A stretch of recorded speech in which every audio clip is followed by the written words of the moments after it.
Google Ads versus Facebook ads. Which one works better? When it comes to digital advertising, two giants dominate the landscape: Google Ads and Facebook ads. But which platform works better for your business? Let's dive in and explore the key differences to help you make an informed decision. Google Ads, formerly known as Google AdWords, is a pay-per-click advertising platform. It allows you to display ads in Google search results, YouTube, and across a vast network of partner websites. Google Ads is known for its intent-driven advertising. Users who see these ads are often actively searching for a specific product or service, making it ideal for capturing high-intent leads.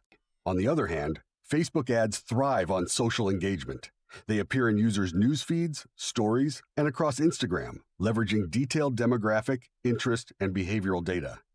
This makes Facebook ads perfect for creating brand awareness and targeting niche audiences with precision. The choice between the two often depends on your business goals.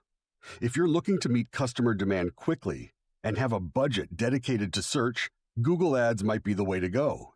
Conversely, if you aim to grow your audience, increase brand awareness, or launch a new product, Facebook ads could offer the reach and targeting you need. Ultimately, the effectiveness of each platform can vary based on industry, target audience, and campaign objectives. Many businesses find success using a combination of both, aligning Google Ads for high-intent searches and Facebook ads for broader brand engagement. Thanks for watching. If you found this video helpful, please like and subscribe for more insights on digital marketing.